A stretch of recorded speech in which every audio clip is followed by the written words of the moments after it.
Halo semuanya, sebelumnya Assalamualaikum warahmatullahi wabarakatuh. Kembali lagi di channel Kisah LA Official. Kali ini kita akan menyimak kisah lanjutan yang penuh emosi tentang wanita yang dihianati oleh orang yang paling dipercaya. Semua bermula dari cinta, kepercayaan, dan janji yang terlihat sempurna. Sampai akhirnya semuanya runtuh hanya karena satu kebohongan yang terlalu dalam untuk ditutup-tutupi. Ini adalah kisah tentang Nadira, seorang wanita kuat yang harus kehilangan suaminya bukan karena takdir, tapi karena pengkhianatan. Dari 100 juta yang diminta atas nama keluarga, sampai terungkapnya hubungan tersembunyi dengan wanita lain. Semuanya berubah menjadi luka yang perlahan membentuk kekuatan baru dari dirinya. Di akhir perjalanan ini kita akan melihat bagaimana seorang wanita bangkit bukan untuk membalas tapi untuk menemukan harga dirinya sendiri. Jadi pastikan kalian nonton sampai akhir ya, karena setiap babnya akan membawa emosi yang semakin dalam dan tidak terduga.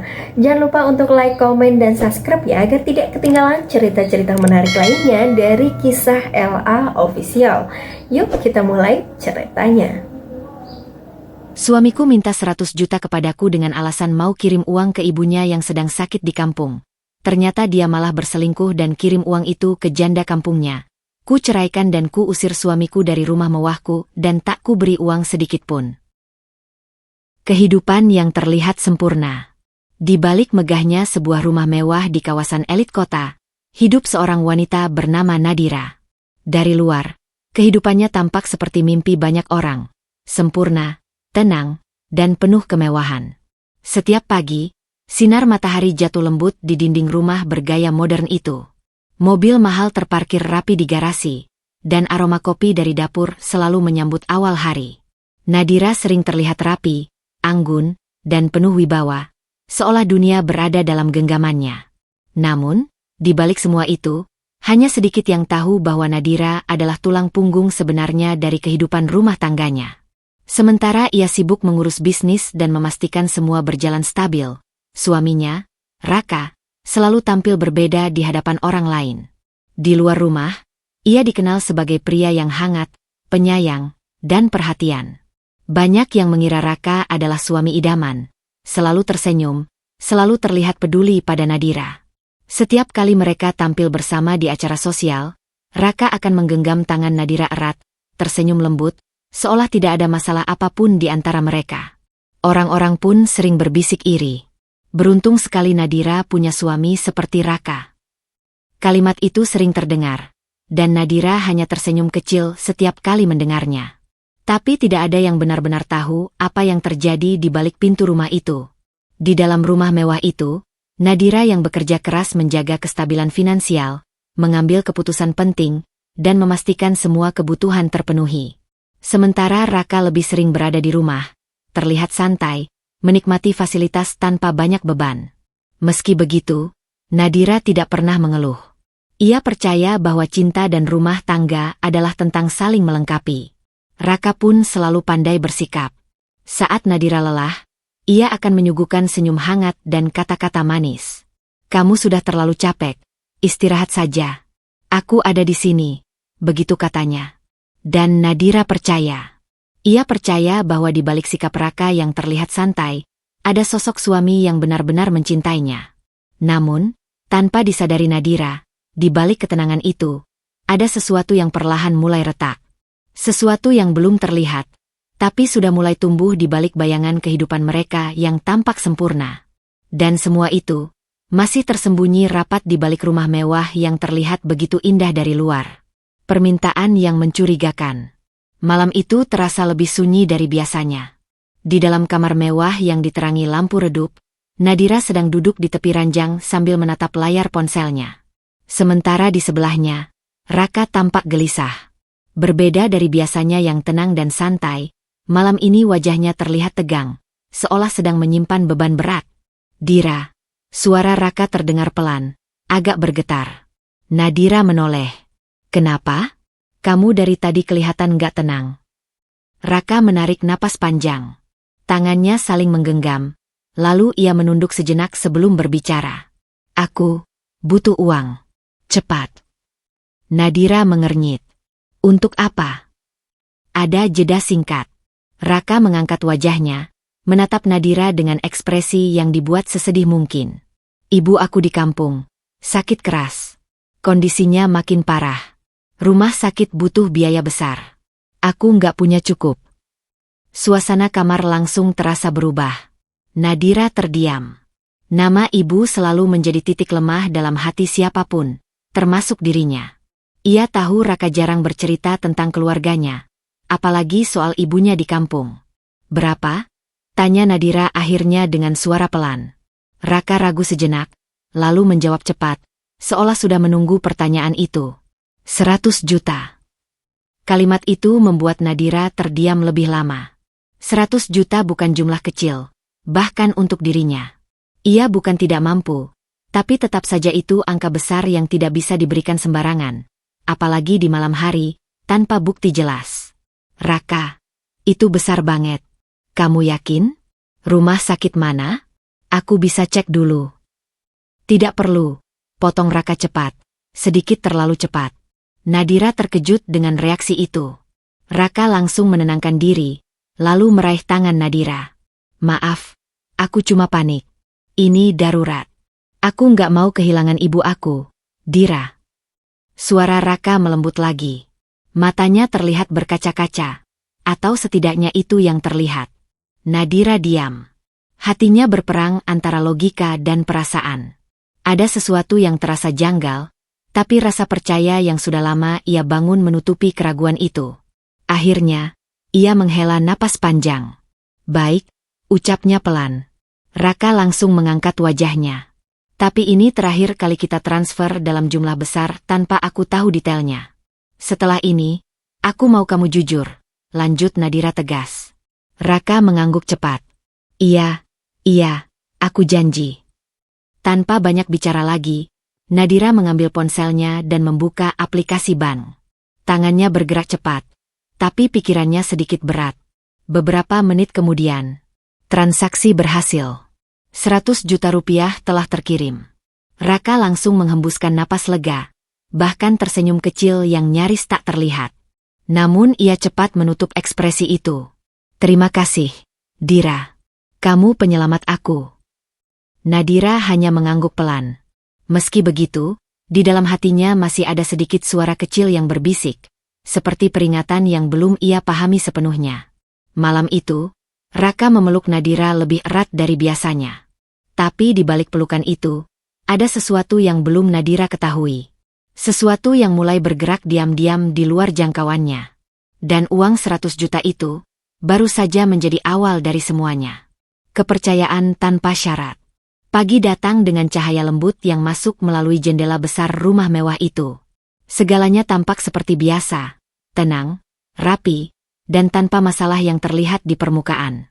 Nadira berdiri di dapur, menatap secangkir kopi yang sudah dingin di meja. Semalam, ia tidak tidur nyenyak. Permintaan Raka masih berputar di kepalanya. 100 juta untuk ibunya yang sakit keras. Namun anehnya, pagi ini Raka sudah kembali bersikap seperti biasa. Ia terlihat santai di ruang tamu, memegang ponsel, sesekali tersenyum kecil. Seolah tidak ada beban yang baru saja terjadi semalam. Dira, kamu nggak sarapan? Tanya Raka sambil melirik sekilas. Nadira hanya menggeleng pelan. Nggak nafsu. Raka mengangguk, lalu kembali fokus ke ponselnya. Tidak ada pembahasan lanjutan tentang uang itu. Tidak ada penjelasan tambahan. Hanya diam yang terasa, terlalu cepat kembali normal. Namun Nadira memilih tidak memperpanjang pikirannya. Ia sudah lama mengenal Raka. Baginya, Raka adalah suami yang tidak banyak bicara soal masalah keluarga. Dan Nadira selalu percaya bahwa tidak semua hal perlu dipertanyakan berlebihan jika sudah menyangkut orang yang dicintai.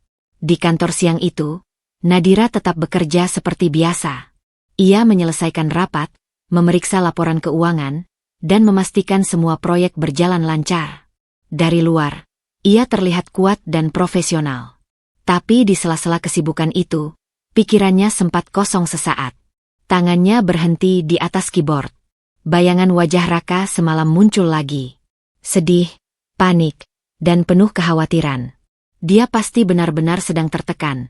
Gumam Nadira pelan pada dirinya sendiri. Kalimat itu menjadi penutup semua keraguan kecil yang sempat muncul. Sore hari, saat kembali ke rumah, Nadira tidak menemukan hal yang mencurigakan. Raka menyambutnya dengan senyum seperti biasa, bahkan membantu membawa tasnya. "Capek kerja?" tanya Raka. "Lumayan," jawab Nadira singkat. Raka hanya tersenyum. "Aku sudah siapkan minuman buat kamu." Sikap itu membuat Nadira sedikit tenang. Semua kembali terasa normal. Bahkan terlalu normal. Malamnya, mereka makan bersama seperti pasangan pada umumnya. Obrolan ringan, tawa kecil, dan suasana hangat yang membuat siapapun akan percaya bahwa rumah tangga ini baik-baik saja. Tidak ada tanda-tanda kebohongan. Tidak ada tanda-tanda pengkhianatan. Hanya kepercayaan yang mengalir begitu saja dari hati Nadira, tanpa syarat, tanpa pertanyaan lebih jauh. Karena bagi Nadira, cinta berarti percaya. Dan malam itu, ia kembali memilih untuk percaya sepenuhnya pada Raka. Tanpa tahu bahwa kepercayaan itu sedang berjalan ke arah yang salah, perlahan tapi pasti. Kejanggalan mulai terasa. Beberapa hari setelah malam permintaan uang itu, suasana di rumah mewah Nadira dan Raka mulai terasa berbeda. Bukan perubahan besar yang langsung terlihat, tapi cukup untuk membuat hati Nadira merasa tidak nyaman. Awalnya hanya hal kecil. Raka mulai sering bangun lebih pagi dari biasanya. Ia keluar rumah tanpa banyak penjelasan, hanya mengatakan, "Ada urusan sebentar." Namun ketika ditanya lebih lanjut, jawabannya selalu singkat dan mengambang. "Kerja dulu di luar," begitu katanya sambil terburu-buru. Nadira hanya mengangguk, meski di dalam hatinya mulai muncul tanda tanya. Hari demi hari berlalu, dan pola itu semakin jelas. Raka semakin sering tidak ada di rumah. Ponselnya kadang tidak aktif. Bahkan ketika aktif pun, pesan Nadira sering dibalas lama, atau hanya dengan jawaban pendek tanpa emosi. "Lagi di mana?" tanya Nadira suatu siang. "Di luar," jawab Raka singkat. "Di mana tepatnya?" Tidak ada balasan. Hanya tanda, reat, yang muncul beberapa menit kemudian. Nadira menatap layar ponselnya lama. Jari-jarinya sempat ingin mengetik lagi, tapi ia menahan diri. Ia tidak ingin terlihat terlalu mengekang. Ia selalu percaya memberi ruang dalam hubungan adalah hal yang penting. Namun kejanggalan itu semakin terasa. Raka yang dulu hangat, kini mulai dingin. Senyumnya berkurang. Tatapan matanya seperti selalu memikirkan sesuatu yang lain, sesuatu yang tidak pernah ia ceritakan. Saat malam, ketika mereka duduk bersama di ruang tamu, suasana pun berbeda. "Raka, akhir-akhir ini kamu sibuk banget ya?" tanya Nadira pelan. Raka tidak langsung menjawab. Ia hanya menatap layar ponselnya sebentar, lalu mengangkat kepala. "Biasa aja," jawabnya datar. Jawaban itu membuat Nadira terdiam. Bukan karena marah, tapi karena terasa jauh. Seolah Raka sedang berada di tempat lain, bahkan saat duduk tepat di sebelahnya. Beberapa kali Nadira mencoba mengajak bicara lebih dalam, tapi Raka selalu menghindar dengan alasan lelah atau sibuk. Dan setiap percakapan pun berakhir lebih cepat dari biasanya. Perlahan, rumah yang dulu terasa hangat mulai berubah menjadi sunyi yang aneh. Nadira mulai memperhatikan hal-hal kecil. Cara Raka menyimpan ponselnya lebih sering. Cara ia tersenyum yang terasa dipaksakan. Bahkan cara ia tidak lagi menanyakan kabar Nadira seperti dulu. Semua itu seperti potongan kecil yang belum membentuk gambaran besar, tapi cukup untuk membuat hati Nadira mulai gelisah. Suatu malam, Nadira berdiri di balkon rumahnya, menatap lampu kota dari kejauhan. Angin malam terasa dingin, tapi pikirannya jauh lebih dingin lagi. "Ada apa sebenarnya sama kamu, Raka?" gumamnya pelan. Di dalam rumah, Raka terlihat sedang duduk di sofa, sibuk dengan ponselnya.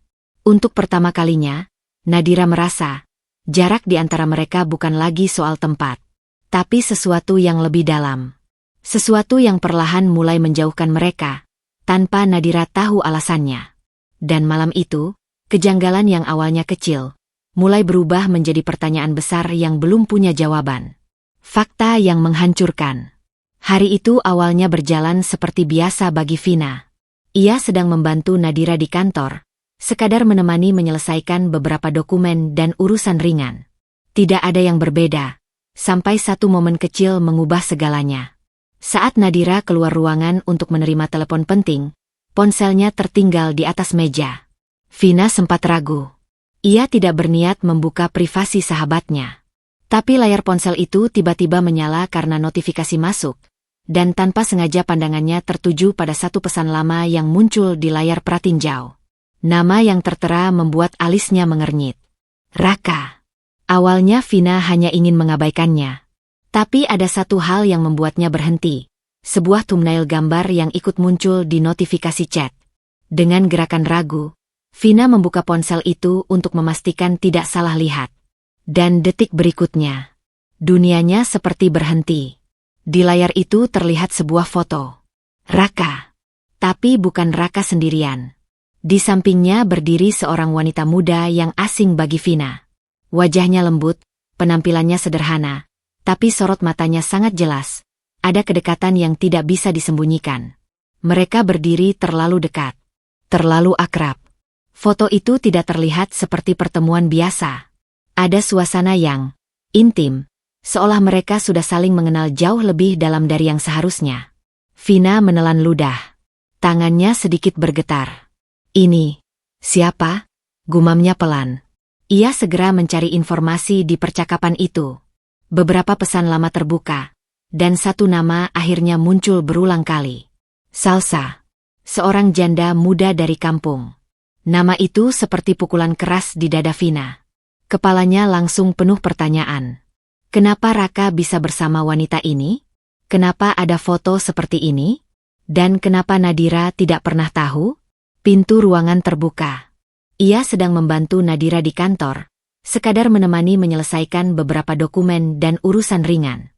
Tidak ada yang berbeda, sampai satu momen kecil mengubah segalanya. Saat Nadira keluar ruangan untuk menerima telepon penting, ponselnya tertinggal di atas meja. Vina sempat ragu. Ia tidak berniat membuka privasi sahabatnya. Tapi layar ponsel itu tiba-tiba menyala karena notifikasi masuk, dan tanpa sengaja pandangannya tertuju pada satu pesan lama yang muncul di layar pratinjau. Nama yang tertera membuat alisnya mengernyit. Raka. Awalnya Vina hanya ingin mengabaikannya. Tapi ada satu hal yang membuatnya berhenti. Sebuah thumbnail gambar yang ikut muncul di notifikasi chat. Dengan gerakan ragu, Vina membuka ponsel itu untuk memastikan tidak salah lihat.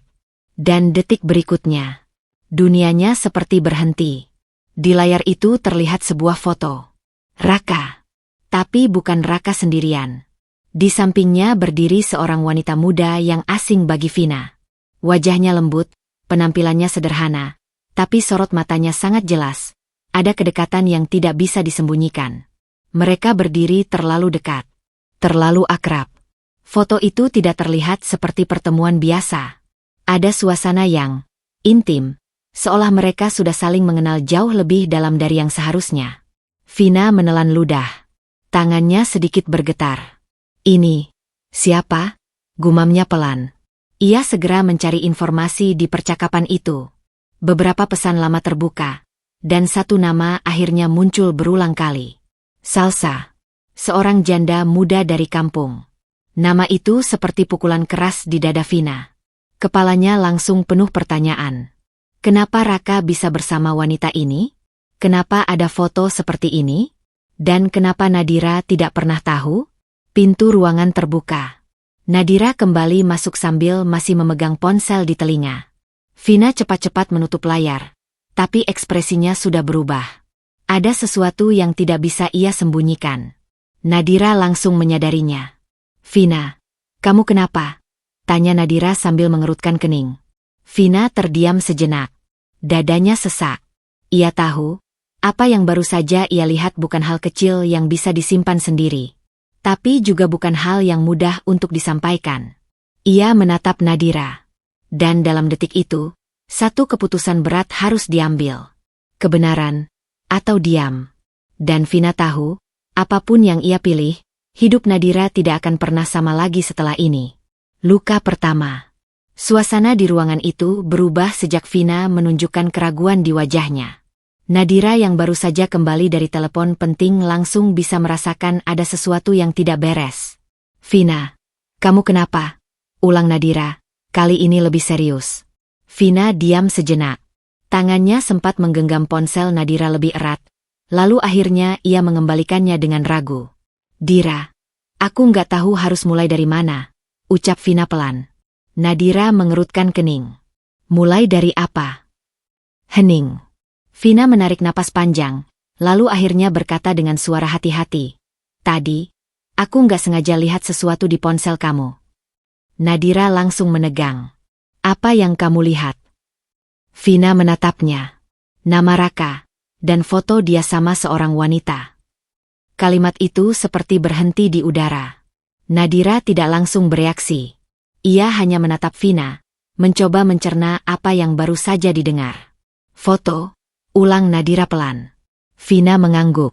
"Dan, ada nama Salsa." Nama itu jatuh seperti batu ke dalam hati Nadira. Namun ia masih mencoba menolak kenyataan yang belum sepenuhnya ia pahami. "Mungkin salah lihat," kata Nadira cepat. "Raka nggak mungkin." Tapi kalimatnya terputus sendiri. Karena di dalam dirinya, ada sesuatu yang mulai goyah. Hari itu, Nadira pulang lebih awal. Sepanjang perjalanan, pikirannya tidak berhenti bekerja. Ia mencoba mencari alasan, pembenaran, bahkan kemungkinan kesalahan.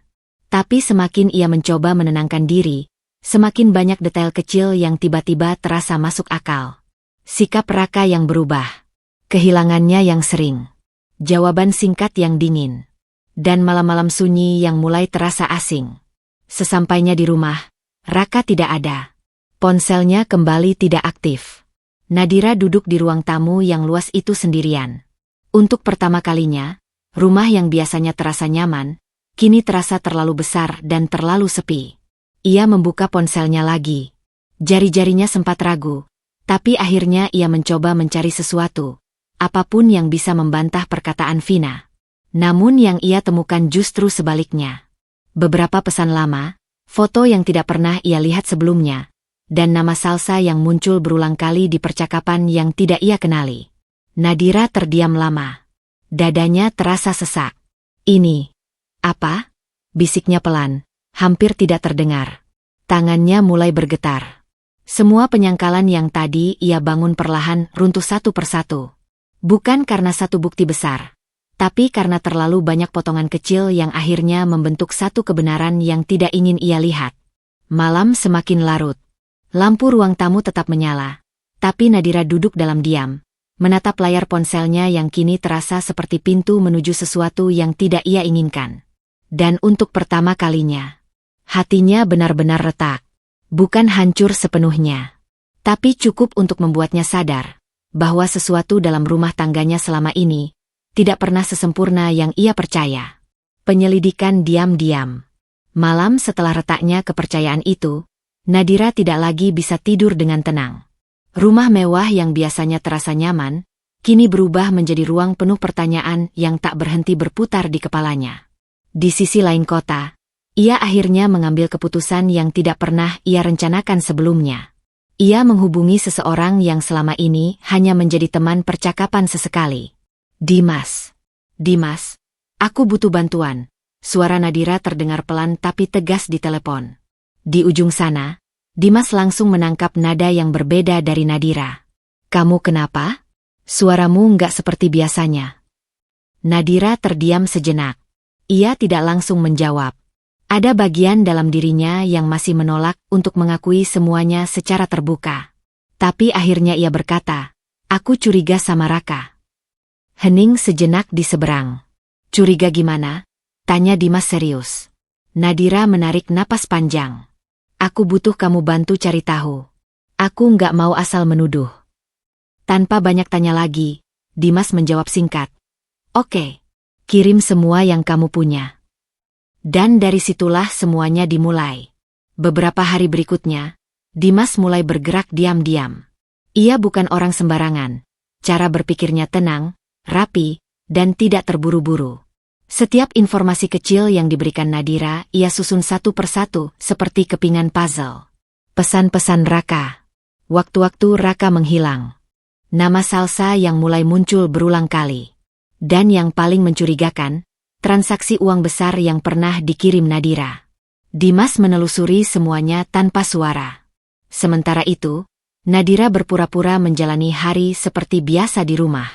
Di depan Raka, ia masih bersikap tenang. Ia tidak menunjukkan kecurigaan apapun. Bahkan senyumnya masih ia tampilkan, meski hatinya sudah tidak lagi sama. Raka sendiri tampak tidak menyadari apapun. Ia masih bersikap seperti biasa, datang dan pergi tanpa penjelasan jelas, semakin dingin, dan semakin sulit dijangkau. Namun justru itu yang memperkuat kecurigaan. Suatu sore, Dimas akhirnya mengirim pesan. "Dira, kita perlu ketemu." Di kafe yang tenang, Nadira duduk dengan tangan dingin. Jantungnya berdebar tidak seperti biasanya. Di seberangnya, Dimas meletakkan sebuah folder kecil di atas meja. "Ini semua yang aku temukan," kata Dimas pelan. Nadira tidak langsung membukanya. Tangannya ragu beberapa detik. Lalu perlahan ia membuka halaman pertama. Foto, pesan, bukti percakapan. Nama Raka dan Salsa yang saling terhubung di banyak titik. Dan yang paling menghantam, bukti bahwa uang yang selama ini Nadira kirim, bukan digunakan sebagaimana alasan awal. Semua mengarah pada satu hal yang sama. Pengkhianatan. Nadira terdiam. Wajahnya tidak langsung berubah marah. Justru yang muncul lebih dulu adalah kebingungan. Lalu keheningan yang panjang. Seolah otaknya masih mencoba menolak kenyataan yang sudah terlalu jelas. "Aku nggak mau kamu langsung percaya 100% tanpa lihat sendiri," kata Dimas hati-hati. "Tapi, ini terlalu banyak kebetulan kalau semua salah." Nadira menutup folder itu perlahan. Tangannya bergetar. Matanya menatap kosong ke meja. Di dalam dirinya, sesuatu yang selama ini ia pertahankan dengan kepercayaan, akhirnya runtuh pelan-pelan tanpa suara. Dan saat itu Nadira sadar. Ini bukan lagi sekadar kecurigaan. Ini adalah awal dari kebenaran yang jauh lebih menyakitkan dari yang ia bayangkan. Uang yang disalahgunakan. Folder di atas meja itu masih terbuka. Tapi Nadira seperti tidak benar-benar melihatnya lagi. Matanya kosong. Pikirannya berputar terlalu cepat untuk bisa fokus pada satu titik. Di seberangnya, Dimas duduk dengan tenang, menunggu reaksi Nadira. Namun yang terjadi justru diam yang panjang. Akhirnya Nadira menarik napas dalam, lalu bertanya dengan suara pelan. "Jadi, semua ini benar?"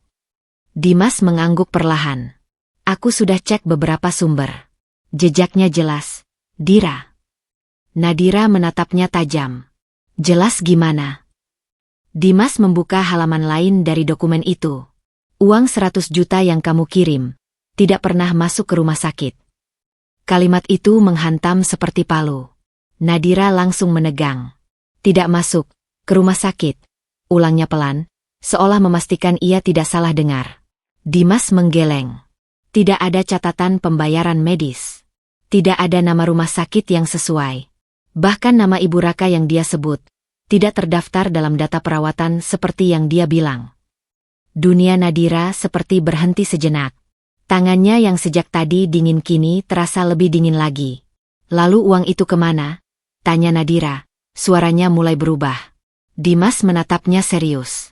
"Masuk ke rekening lain." Hening. "Rekening siapa?"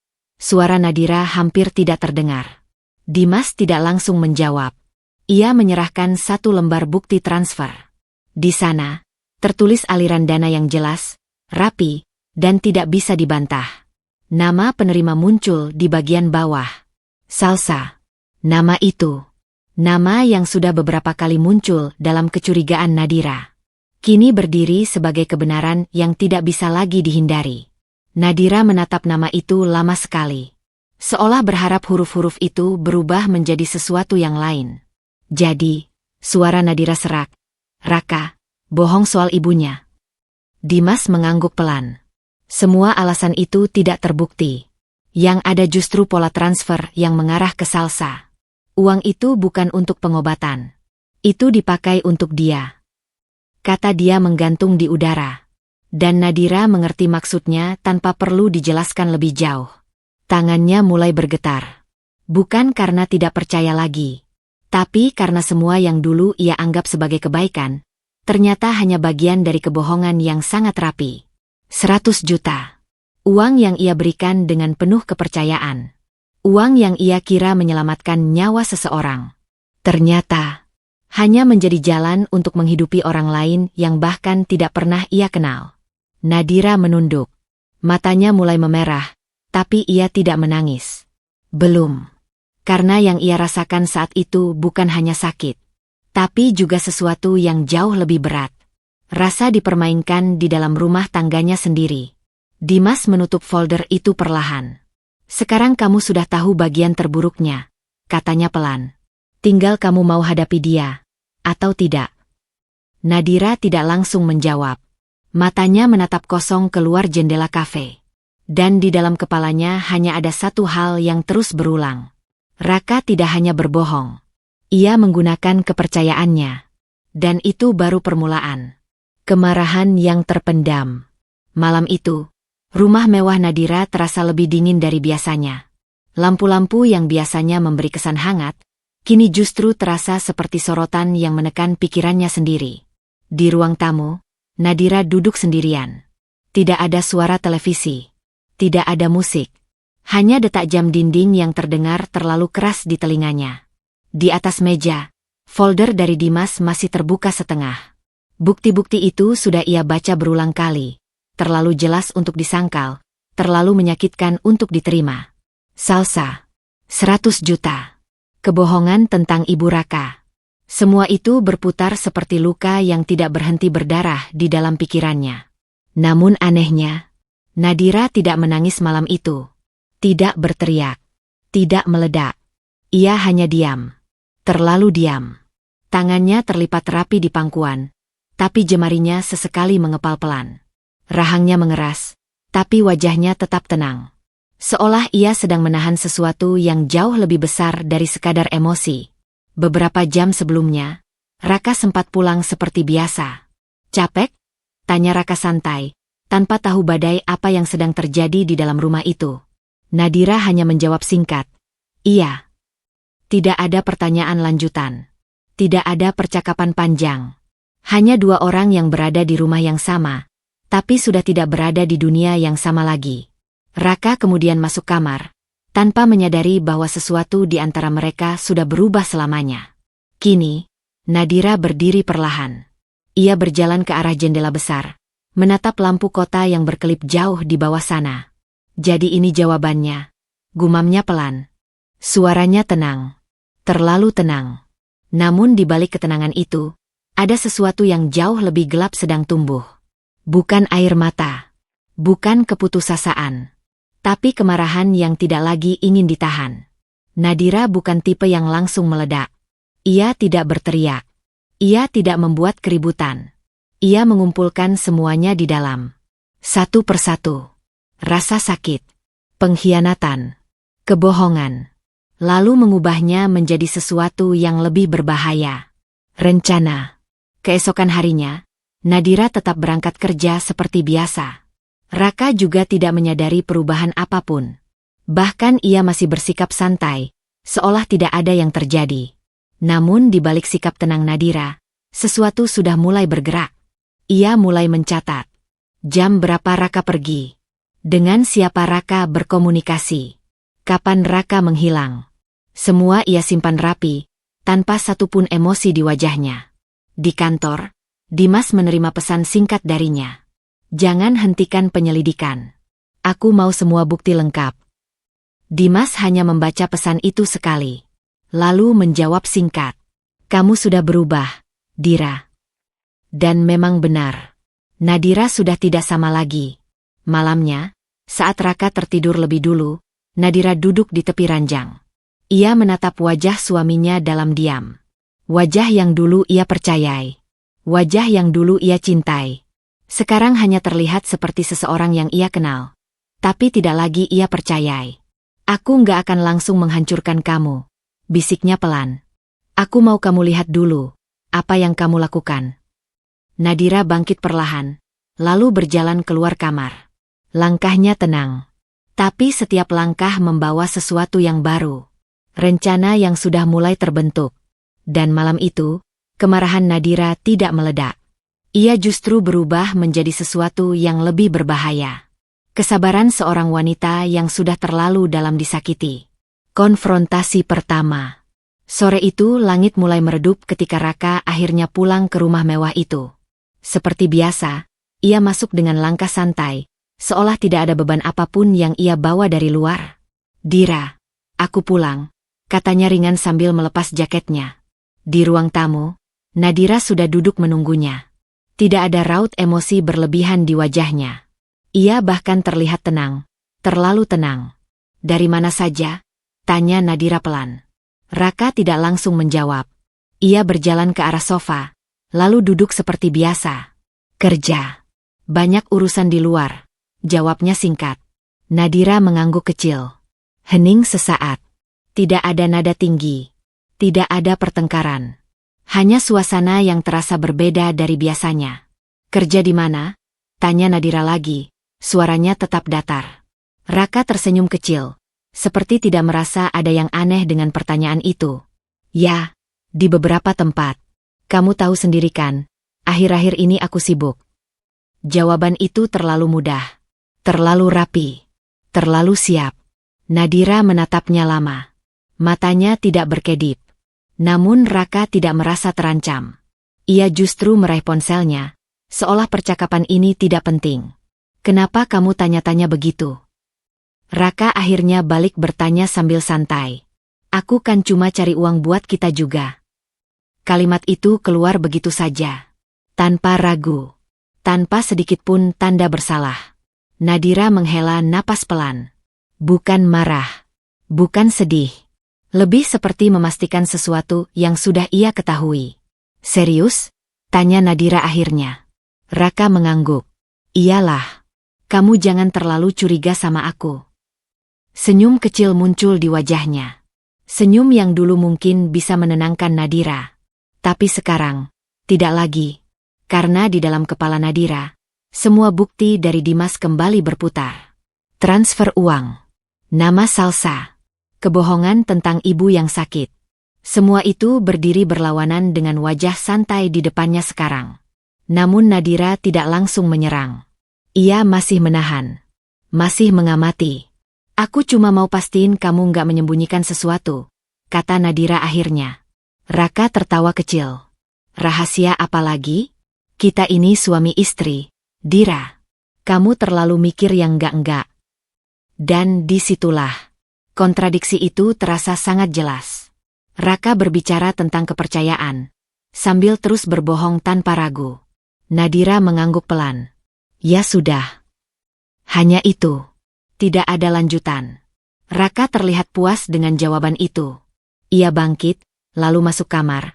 Sama sekali tidak menyadari bahwa percakapan singkat tadi bukanlah akhir, melainkan awal dari sesuatu yang jauh lebih besar.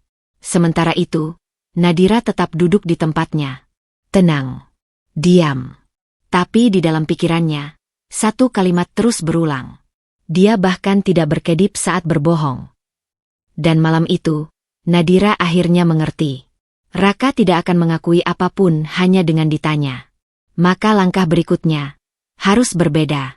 Topeng yang terbuka. Pagi itu, rumah mewah Nadira terasa lebih sunyi dari biasanya. Bukan karena tidak ada suara, tapi karena ada ketegangan yang tidak diucapkan di antara dua orang yang tinggal di dalamnya. Raka masih bersikap seperti biasa. Ia duduk di ruang makan, menikmati kopi sambil sesekali melihat ponsel. Seolah kemarin tidak ada percakapan aneh. Seolah tidak ada kecurigaan sama sekali. Sampai akhirnya, Nadira datang membawa sesuatu. Langkahnya pelan. Wajahnya tenang. Tapi di tangannya ada sebuah map berwarna hitam. Raka melirik sekilas. "Apaan itu?" tanyanya santai. Nadira tidak langsung menjawab. Ia duduk di seberangnya, lalu meletakkan map itu di atas meja. "Buka," kata Nadira singkat. Nada suaranya tidak tinggi, tidak marah. Justru itu yang membuat suasana terasa lebih tegang. Raka tertawa kecil. Apalagi si ini. Tapi tetap ia membuka map itu. Awalnya biasa saja. Namun satu persatu isi di dalamnya mulai membuat ekspresinya berubah. Screenshot percakapan. Bukti transfer. Nama Salsa. Dan catatan aliran uang 100 juta yang tidak pernah sampai ke rumah sakit. Senyum Raka perlahan menghilang. Matanya mulai membaca lebih cepat. Tangannya yang memegang kertas sedikit berhenti bergerak. Ini. Raka mengangkat wajahnya. Dari mana kamu dapat ini? Nadira menatapnya langsung. Jawab saja satu hal, kata Nadira pelan. Ibumu benar-benar sakit. Raka terdiam. Untuk pertama kalinya, tidak ada jawaban cepat seperti sebelumnya. Ruangan itu terasa sempit. Jam dinding berdetak terlalu keras. Raka mencoba tersenyum, tapi gagal. Dira, ini nggak seperti yang kamu pikir. Jawab, suara Nadira tetap tenang, tapi lebih dalam. Raka menghela napas. Ia mulai gelisah. Dira, kamu terlalu jauh masuk ke ini. Aku bisa jelasin.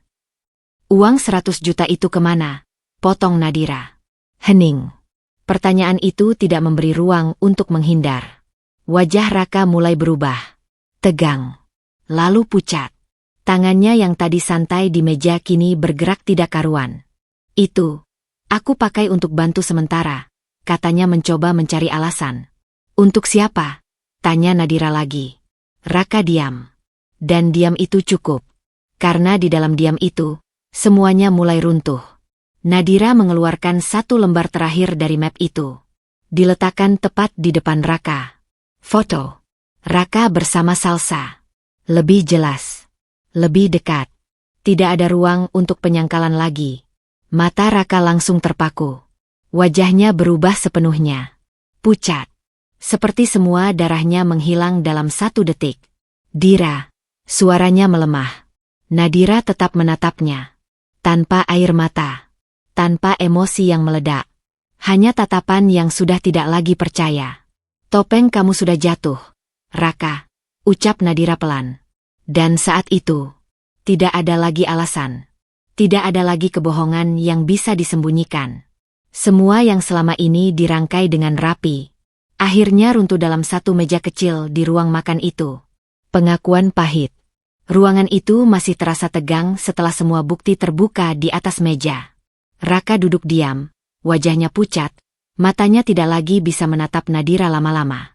Sementara Nadira tetap duduk tenang. Terlalu tenang untuk seseorang yang baru saja menghancurkan kebohongan terbesar dalam rumah tangganya sendiri. Aku mau kamu jujur sekarang. Suara Nadira akhirnya memecah hening. Tanpa alasan. Tanpa drama.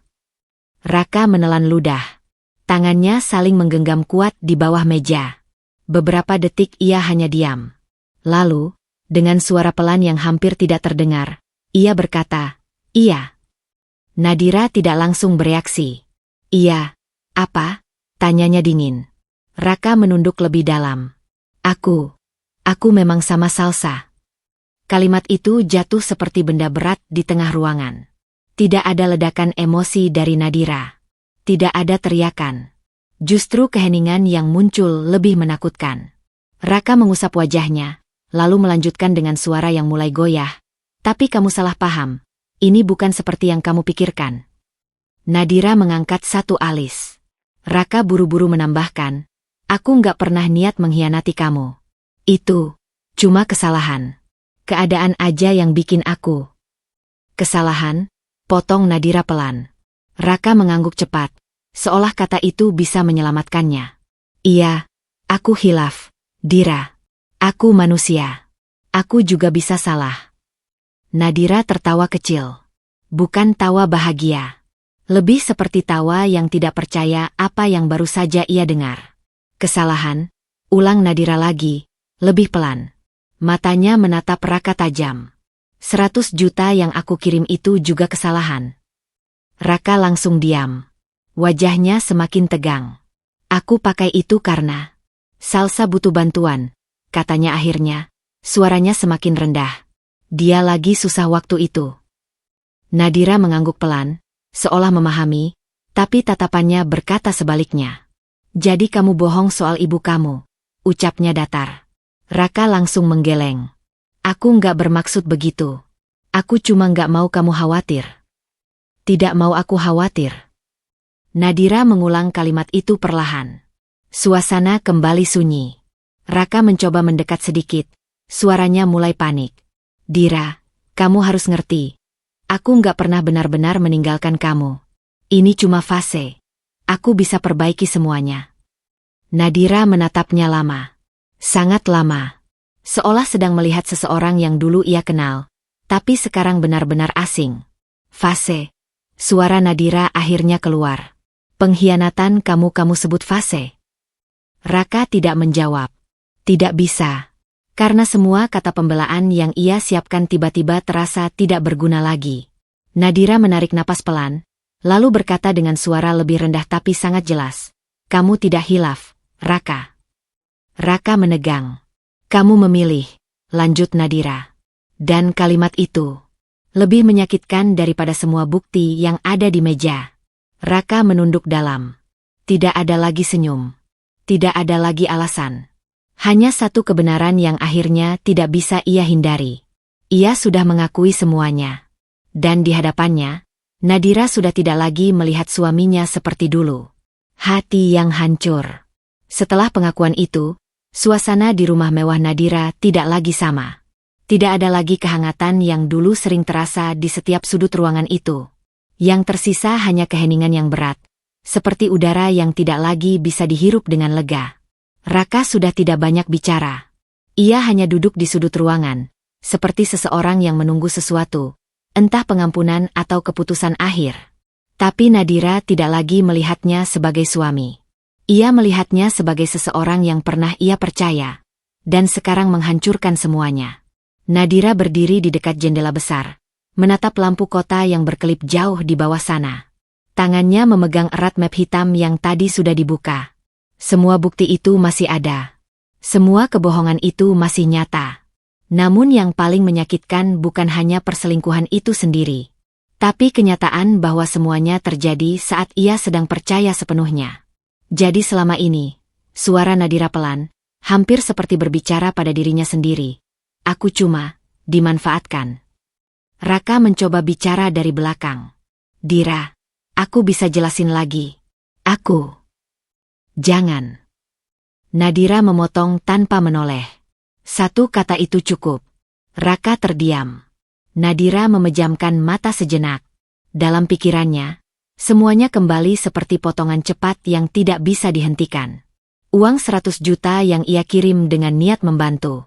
Senyum Raka yang meyakinkan. Pelukan yang dulu terasa hangat, sekarang terasa palsu. Nama Salsa yang ternyata menjadi alasan di balik semua kebohongan. Dan dirinya sendiri, yang terlalu percaya. Saat membuka mata, Nadira menarik napas panjang. Cinta itu satu hal, ucapnya pelan. Tapi kamu juga mengambil harga diriku. Raka mengangkat wajahnya sedikit. Dira, aku nggak pernah bermaksud. Jangan ulangi kalimat itu lagi. Suara Nadira mulai tegas. Ada getaran emosi di sana. Bukan amarah yang meledak, tapi luka yang sudah terlalu dalam. Nadira menoleh akhirnya. Matanya menatap Raka. Bukan dengan cinta. Bukan dengan harapan. Tapi dengan sesuatu yang jauh lebih dingin. Kamu bukan cuma selingkuh, katanya perlahan. Kamu menghancurkan kepercayaanku. Kamu pakai uangku. Kamu bohong dari awal. Setiap kata keluar dengan berat, tapi jelas. Raka menunduk lagi. Tidak ada pembelaan yang tersisa.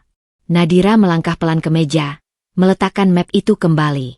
Tangannya sedikit bergetar, tapi suaranya tetap stabil. Aku nggak marah karena kamu jatuh cinta ke orang lain, katanya lirih. Raka langsung menoleh. Tapi kamu melibatkan aku dalam kebohongan itu. Kamu bikin aku terlihat bodoh di hidupku sendiri. Kalimat itu membuat Raka terdiam lebih dalam. Nadira menghela napas. Dan untuk pertama kalinya, matanya terlihat basah, bukan karena lemah, tapi karena semuanya terlalu penuh untuk ditahan. Uang bisa dicari, lanjutnya. Tapi kepercayaan, kamu nggak bisa balikin. Suasana kembali sunyi. Hanya detak jam yang terdengar di ruangan itu. Nadira akhirnya berjalan pelan menjauh. Setiap langkahnya terasa seperti meninggalkan sesuatu yang dulu sangat ia jaga. Bukan hanya suami, tapi juga mimpi tentang rumah tangga yang ia pikir akan bertahan selamanya. Di belakangnya, Raka masih diam. Tidak mengejar. Tidak bicara. Karena ia tahu, tidak ada lagi kata yang bisa memperbaiki apa yang sudah hancur di depan matanya. Dan di hari itu, Nadira tidak hanya kehilangan suami. Ia kehilangan kepercayaan, harga diri, dan bagian dari dirinya yang dulu percaya bahwa cinta selalu cukup untuk bertahan. Keputusan tegas. Malam setelah semua kebenaran terbuka, rumah mewah itu terasa seperti tempat asing bagi Nadira. Tidak lagi ada rasa rumah di dalamnya. Hanya ruang besar yang dipenuhi kenangan yang sudah tidak bisa dipercaya. Di ruang kerja, Nadira duduk sendirian. Di depannya, beberapa lembar dokumen perceraian sudah ia siapkan. Tangannya tidak lagi gemetar seperti sebelumnya. Justru kali ini, yang ada adalah ketenangan yang dingin. Ketukan pelan terdengar dari pintu. Raka masuk perlahan. Wajahnya terlihat lelah, matanya sembab, tapi tetap ada harapan kecil yang ia bawa. Dira, suaranya pelan. Kita masih bisa bicarakan ini baik-baik. Nadira tidak langsung menatapnya. Ia masih melihat ke arah dokumen di meja. Kita sudah bicara, jawab Nadira datar. Raka mendekat satu langkah. Aku tahu aku salah. Tapi kamu gak perlu langsung ambil keputusan sejauh ini. Kita bisa mulai lagi dari awal. Nadira akhirnya mengangkat wajahnya. Tatapannya tenang, tapi tidak lagi hangat. Awal, ulang Nadira pelan. Raka mengangguk cepat. Iya, aku bisa perbaiki semuanya. Aku bisa berhenti. Aku bisa putus sama Salsa. Aku berhenti, potong Nadira. Suasana langsung membeku. Nadira berdiri perlahan dari kursinya. Ia merapikan dokumen di tangannya, lalu meletakkannya di atas meja dengan sangat rapi. Ini bukan soal kamu berhenti atau tidak, kata Nadira. Raka menatapnya, bingung. Ini soal kamu sudah melakukannya, lanjut Nadira. Hening. Nadira melangkah pelan ke arah jendela. Suaranya tetap stabil, tapi setiap kata terasa berat. Kamu tidak hanya mengkhianati aku, ucapnya. Kamu juga berbohong, memanfaatkan, dan menghapus semua rasa percaya yang aku punya. Raka menggeleng pelan. Aku manusia, Dira. Aku bisa salah. Nadira tertawa kecil. Kali ini tidak ada kepahitan yang meledak, hanya kelelahan yang dalam. Kesalahan itu kalau kamu jatuh sekali, jawabnya pelan. Bukan kalau kamu memilih untuk terus melakukannya. Raka terdiam. Nadira kembali menatapnya. Untuk terakhir kalinya, ia melihat sosok yang dulu ia sebut suami. Tapi sekarang, tidak ada lagi sisa itu di dalam hatinya. Aku sudah buat keputusan, kata Nadira tegas. Raka langsung menegang. Jangan gitu, Dira. Nadira mengangkat dokumen di tangannya. Ini surat cerai. Kalimat itu jatuh tanpa emosi berlebihan. Tapi justru karena itu, terasa lebih final. Raka seperti kehilangan kata-kata. Kamu serius? Nadira mengangguk. Serius. Tidak ada ragu. Tidak ada jeda. Raka melangkah mendekat, panik mulai terlihat di wajahnya. Tolong, jangan hancurin semuanya kayak gini. Kita masih bisa. Kita sudah selesai, potong Nadira. Suara itu tidak keras, tapi cukup untuk menghentikan semua harapan Raka. Nadira meletakkan surat itu di meja, tepat di depan Raka. Tidak ada ruang lagi untuk pengkhianatan di hidupku, ucapnya pelan. Raka menatap kertas itu lama. Tangannya tidak langsung menyentuhnya. Seolah kenyataan itu terlalu berat untuk diterima. Nadira berjalan melewatinya. Langkahnya tenang, tanpa keraguan. Di pintu, ia berhenti sebentar. Bukan untuk menoleh, tapi untuk menguatkan dirinya sendiri. Setelah ini, kamu bebas, katanya tanpa melihat ke belakang. Lalu ia pergi. Raka tetap berdiri di tempatnya. Sendirian. Di ruangan yang kini terasa lebih kosong daripada sebelumnya. Dan untuk pertama kalinya, ia benar-benar sadar. Tidak ada lagi yang bisa ia perbaiki. Pengusiran. Pagi itu, Rumah mewah milik Nadira tidak lagi terasa seperti tempat tinggal. Udara di dalamnya terasa dingin, kaku, dan penuh jarak yang tidak bisa dijelaskan dengan kata-kata. Raka masih berada di dalam rumah itu, duduk di ruang tamu dengan wajah yang tidak lagi percaya pada apapun yang terjadi sejak semalam. Surat perceraian itu masih tergeletak di atas meja, tidak tersentuh, tapi juga tidak bisa diabaikan. Di dapur, langkah Nadira terdengar pelan tapi pasti. Tidak ada keraguan dalam gerakannya. Ia muncul di ruang tamu dengan sebuah tas kecil di tangannya. Raka langsung menoleh. "Dira." Nadira tidak menjawab. Ia hanya meletakkan tas itu di lantai, lalu berdiri tegak di depan Raka. "Aku sudah selesai dengan semua ini," ucap Nadira datar. Raka mengerutkan kening. "Maksud kamu apa?" Nadira menatapnya lurus. "Bukan cuma cerai," jawabnya. "Kamu juga harus keluar dari rumah ini." Kalimat itu jatuh tanpa emosi berlebihan. Tapi justru karena itu, terasa jauh lebih keras. Raka terdiam. "Keluar?" ulangnya pelan, seperti tidak percaya. Nadira mengangguk. "Iya."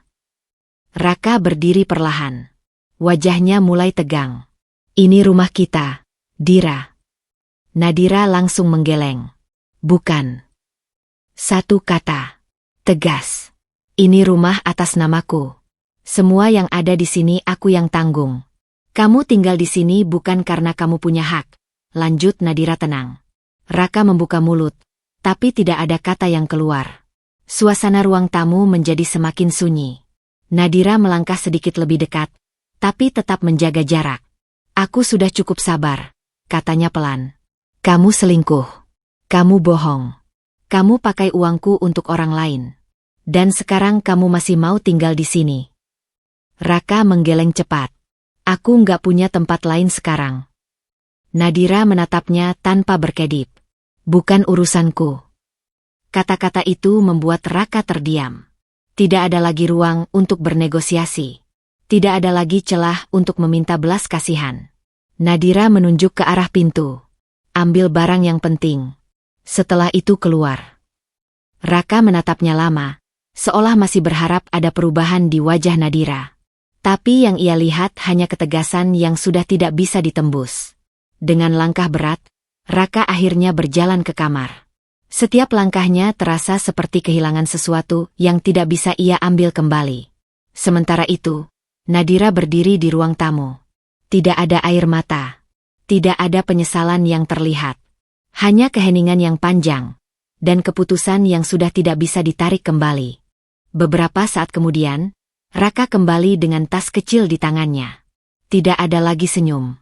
Tidak ada lagi kata-kata. Ia berdiri di depan pintu, ragu sejenak. "Aku." Suaranya terputus. Nadira tidak menunggu lanjutan. "Pergi," ucapnya pelan. Raka menunduk, lalu melangkah keluar. Pintu rumah itu tertutup perlahan di belakangnya. Di dalam, Nadira tetap berdiri di tempatnya. Rumah itu sekarang benar-benar sunyi. Tapi kali ini, bukan sunyi yang menyakitkan. Melainkan sunyi seorang wanita yang akhirnya memilih dirinya sendiri. Setelah terlalu lama mengorbankan semuanya untuk orang yang salah. Tanpa belas kasihan. Hari-hari setelah Raka diusir berjalan tanpa suara di rumah mewah itu. Namun ketenangan itu tidak bertahan lama. Suatu sore, saat Nadira baru saja pulang dari kantor, ponselnya bergetar. Nama yang muncul di layar membuatnya berhenti sejenak. "Raka." Nadira menatap layar itu lama. Tidak ada emosi di wajahnya. Lalu ia mengangkat teleponnya. "Ya?" Suara Nadira datar. Di ujung sana, suara Raka terdengar berbeda dari biasanya. Lebih rendah, lebih berat, dan penuh tekanan. "Dira, aku cuma mau ngomong sebentar." Nadira tidak menjawab. Raka melanjutkan cepat, seolah takut teleponnya diputus. "Aku nggak punya apa-apa sekarang. Aku butuh uang. Buat makan, buat mulai hidup lagi." Nadira menutup mata sebentar. Bukan karena kasihan. Tapi karena kalimat itu terdengar terlalu jauh dari orang yang dulu duduk di ruang tamunya sambil berbohong tanpa rasa bersalah. "Aku tahu aku salah," lanjut Raka. "Tapi kamu nggak bisa ninggalin aku begini aja." Nadira menarik napas pelan. Bisa, jawabnya singkat. Hening di ujung sana. Raka seperti tidak percaya. Dira, aku serius. Aku nggak punya siapa-siapa lagi. Nadira berjalan ke arah jendela. Suaranya tetap tenang, tapi dingin. Kamu masih punya Salsa. Kalimat itu membuat Raka terdiam. Beberapa detik tidak ada suara. Lalu Raka mencoba lagi. Nadanya berubah menjadi memohon. Dia sudah pergi. Nadira tertawa kecil. Bukan karena lucu, tapi karena ironi yang terlalu jelas. Dan kamu pikir itu urusanku? Raka terdiam lagi. Kali ini lebih lama. Cuma sedikit aja, katanya akhirnya. Aku nggak minta banyak. Aku cuma mau bertahan hidup. Nadira menutup mata.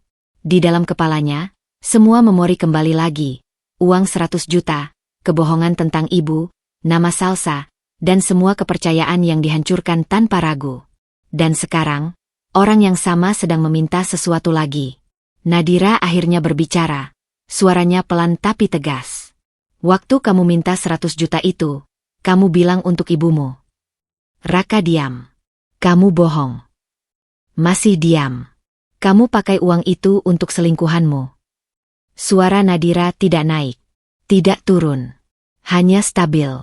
Tapi setiap kata terasa seperti menutup pintu satu persatu. Aku sudah cukup disakiti, Raka, lanjut Nadira. Ada jeda. Dan aku nggak akan mengulang kesalahan yang sama. Di ujung telepon, Raka terdengar mulai kehilangan kendali. Dira, tolong. Aku benar-benar nggak punya apa-apa. Nadira menatap keluar jendela. Langit mulai gelap. Dan untuk pertama kalinya sejak semua ini terjadi, ia benar-benar merasa tenang. Kalau kamu bisa hidup tanpa memikirkan aku waktu itu, ucap Nadira pelan, aku juga bisa hidup tanpa memikirkan kamu sekarang.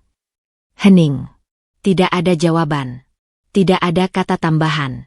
Hanya napas Raka yang terdengar berat di ujung telepon. Nadira kemudian berkata terakhir kali, jangan hubungi aku lagi. Dan telepon itu diputus. Di dalam rumah, Nadira berdiri lama tanpa bergerak. Tidak ada rasa bersalah. Tidak ada penyesalan. Hanya satu hal yang ia sadari dengan jelas. Ia sudah terlalu lama memberi belas kasihan kepada orang yang tidak pernah menghargainya. Kehidupan baru. Hari-hari setelah semua badai itu perlahan berubah menjadi sesuatu yang tidak pernah Nadira rasakan sebelumnya. Ketenangan yang nyata. Rumah mewah itu masih sama. Dindingnya masih kokoh. Ruang tamunya masih luas. Tapi suasananya kini berbeda. Tidak ada lagi langkah Raka. Tidak ada lagi kebohongan yang tersembunyi di balik senyum. Tidak ada lagi ketegangan yang dulu mengikat setiap sudut ruangan. Yang tersisa hanya Nadira dan dirinya sendiri. Untuk pertama kalinya, ia benar-benar bisa bernapas tanpa rasa was-was. Pagi-pagi, Nadira kembali menjalani rutinitasnya seperti biasa. Namun ada yang berubah. Ia tidak lagi terburu-buru mengecek ponsel karena takut sesuatu yang menyakitkan muncul. Ia tidak lagi menunggu kabar yang tidak pasti. Ia tidak lagi hidup dalam ketidakjelasan. Semua menjadi lebih teratur dan lebih jujur. Di kantor, Nadira kembali terlihat seperti sosok yang dulu dikenal banyak orang. Tegas, fokus, dan penuh kendali. Tapi kini ada perbedaan yang tidak terlihat dari luar. Ia lebih tenang. Lebih ringan. Seolah beban yang selama ini menempel di pundaknya sudah dilepaskan, meskipun dengan cara yang menyakitkan. Dimas sesekali memperhatikan perubahan itu. Kamu sekarang beda, Dira, ucap Dimas suatu siang. Nadira hanya tersenyum kecil. Lebih baik atau lebih buruk? Dimas mengangkat bahu. Lebih kuat. Nadira tidak langsung menjawab. Tapi senyum kecil itu bertahan lebih lama. Di rumah, Nadira mulai mengubah banyak hal. Bukan karena ingin melupakan masa lalu, tapi karena ia ingin memastikan hidupnya tidak lagi dikendalikan oleh kebohongan orang lain. Ia merapikan ruang-ruang yang dulu terasa penuh kenangan. Ia mengganti beberapa hal kecil di rumah yang mengingatkannya pada masa lalu. Bukan untuk menghapus, tapi untuk memulai ulang. Suatu malam, Nadira duduk di balkon rumahnya. Angin malam terasa lembut, berbeda dari malam-malam sebelumnya yang penuh kegelisahan. Ia menatap langit yang gelap, lalu menarik napas panjang. Tidak ada air mata. Tidak ada rasa sakit yang mendominasi. Hanya keheningan yang damai. Aku nggak akan kembali ke versi aku yang dulu, gumamnya pelan. Di dalam dirinya, Nadira sadar satu hal penting. Ia tidak kehilangan segalanya. Ia justru menemukan sesuatu yang jauh lebih berharga. Dirinya sendiri. Hari-hari berikutnya, hidup Nadira berjalan lebih stabil. Ia lebih selektif dalam mempercayai orang. Ia lebih hati-hati, tapi tidak lagi takut. Karena sekarang ia tahu, kehilangan seseorang yang salah bisa menjadi awal dari kehidupan yang jauh lebih benar. Dan untuk pertama kalinya sejak semua itu terjadi, Nadira tidak lagi hidup untuk bertahan dari luka. Ia hidup untuk dirinya sendiri. Dengan tenang. Dengan kuat. Dan tanpa kebohongan yang pernah mengikatnya. Karma mulai datang. Di sisi lain kota, kehidupan Raka tidak lagi sama seperti dulu. Tidak ada rumah mewah. Tidak ada kenyamanan. Dan tidak ada lagi sandaran hidup yang dulu selalu ia anggap bisa kembali kapan saja. Setelah semua uang yang ia miliki habis, termasuk yang dulu berasal dari Nadira, Raka mulai merasakan kenyataan yang selama ini ia abaikan. Salsa. Wanita yang dulu ia perjuangkan diam-diam, yang menjadi alasan di balik kebohongan besar itu, kini tidak lagi menunjukkan wajah yang sama. Awalnya Salsa masih bersikap biasa. Masih menerima Raka. Masih berbicara manis, masih terlihat peduli. Tapi semuanya hanya bertahan sampai uang itu benar-benar habis. Suatu sore, Raka datang ke rumah sederhana Salsa dengan wajah lelah. Ia membawa harapan kecil, berharap semuanya masih sama seperti dulu. Salsa, aku lagi susah sekarang, kata Raka pelan. Kamu bisa bantu aku dulu? Salsa menatapnya lama. Tidak ada lagi senyum hangat seperti sebelumnya. Yang ada hanya wajah datar, dingin, dan mulai kehilangan minat. Bantu? Ulang Salsa pelan. Raka mengangguk cepat. Iya, kita kan masih. Masih apa? Potong Salsa. Suasana langsung berubah. Raka terdiam. Salsa menghela napas, lalu berdiri. Raka, kamu datang ke aku waktu kamu punya uang. Kamu bilang kamu bisa jaga aku. Raka membuka mulut. Tapi tidak ada kata yang keluar. Salsa melanjutkan dengan suara lebih tegas. Sekarang kamu nggak punya apa-apa. Kamu pikir aku masih mau bertahan? Kalimat itu jatuh seperti pukulan. Raka menatapnya tidak percaya. Kamu serius? Salsa mengangguk. Serius. Hari itu juga, Raka ditinggalkan. Tanpa pertengkaran besar. Tanpa air mata. Hanya keputusan dingin yang tidak bisa dibantah. Pintu tertutup di depan wajah Raka, meninggalkannya sendirian di luar rumah sederhana itu. Malamnya, Raka berjalan tanpa arah. Tidak ada tempat tinggal tetap, tidak ada pekerjaan jelas, dan tidak ada lagi orang yang bisa ia hubungi dengan bebas. Semua yang dulu ia anggap mudah, kini menghilang satu persatu. Ia duduk di pinggir jalan, menatap lampu kendaraan yang lewat. Wajahnya lelah. Matanya kosong. Dan untuk pertama kalinya, ia benar-benar merasakan apa yang dulu ia abaikan. Kehilangan segalanya. Di dalam pikirannya, bayangan Nadira sesekali muncul. Bukan lagi sebagai seseorang yang bisa ia kembali, tapi sebagai satu-satunya orang yang pernah benar-benar ia miliki. Lalu ia hancurkan sendiri. Sementara itu, di tempat lain, Nadira menjalani hidupnya dengan tenang. Tanpa tahu detail penderitaan Raka. Dan tanpa perlu kembali melihat ke belakang. Karena karma tidak selalu datang dengan suara keras. Kadang ia datang pelan. Tapi pasti. Dan Raka baru saja merasakannya satu persatu. Penyesalan yang terlambat. Malam itu, di depan rumah mewah yang dulu pernah menjadi tempat tinggalnya, Raka berdiri lama dalam diam. Kondisinya sudah jauh berbeda. Pakaian yang ia kenakan tidak lagi rapi. Wajahnya tampak lelah, dan matanya kehilangan cahaya percaya diri yang dulu selalu ia tunjukkan. Ia menatap pagar tinggi itu seperti menatap masa lalu yang sudah tidak bisa disentuh lagi. Beberapa kali ia menarik napas, ragu untuk menekan bel. Namun pada akhirnya, tangannya tetap bergerak. Ting, tong. Suara bel itu terdengar jelas di dalam rumah. Di dalam, Nadira sedang duduk di ruang kerja. Ia berhenti sejenak saat mendengar suara itu. 1 detik. 2 detik. Ia sudah tahu siapa yang datang bahkan sebelum melihat layar interkom. Dengan tenang, Nadira berdiri dan berjalan ke arah pintu. Ketika pintu terbuka, angin malam langsung masuk bersama sosok yang berdiri di luar. Raka. Untuk sesaat, tidak ada kata yang keluar dari keduanya. Raka terlihat ragu, lalu perlahan menundukkan kepala. Dira. Suaranya pelan, hampir pecah.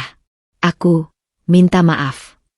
Nadira menatapnya tanpa ekspresi. Tidak ada kejutan. Tidak ada amarah. Hanya ketenangan yang sudah terbentuk sejak lama. Raka melanjutkan dengan suara bergetar. Aku salah. Aku hancurin semuanya. Aku sadar sekarang. Aku nggak punya siapa-siapa lagi selain kamu. Ia menelan ludah, lalu mendekat sedikit. Aku kangen kamu, Dira. Kalimat itu menggantung di udara malam yang dingin. Namun Nadira tidak bergerak. Tidak mundur. Tidak mendekat. Hanya diam. Lalu dengan suara tenang, ia berkata, kamu bukan kangen aku, Raka. Raka langsung menatapnya, berharap ada celah. Nadira melanjutkan, kamu kangen hidupmu yang dulu nyaman. Raka menggeleng cepat. Bukan. Aku benar-benar nyesel. Aku berubah sekarang. Nadira tersenyum kecil. Tapi bukan senyum hangat. Lebih seperti senyum yang sudah selesai dengan semuanya. Penyesalan itu datangnya terlambat. Ucapnya pelan. Raka mencoba lagi. Suaranya mulai putus asa. Kasih aku kesempatan terakhir, Dira. Aku janji aku akan perbaiki semuanya. Nadira menatapnya lama. Sangat lama. Seolah sedang memastikan bahwa ini benar-benar orang yang dulu pernah ia cintai. Namun tidak ada sisa rasa itu lagi di matanya. Aku sudah kasih kamu kesempatan waktu kamu bohong, kata Nadira tenang. Aku sudah kasih kamu kepercayaan waktu kamu hancurin semuanya. Ia berhenti sejenak. Dan kamu pilih untuk mengkhianatinya. Raka terdiam.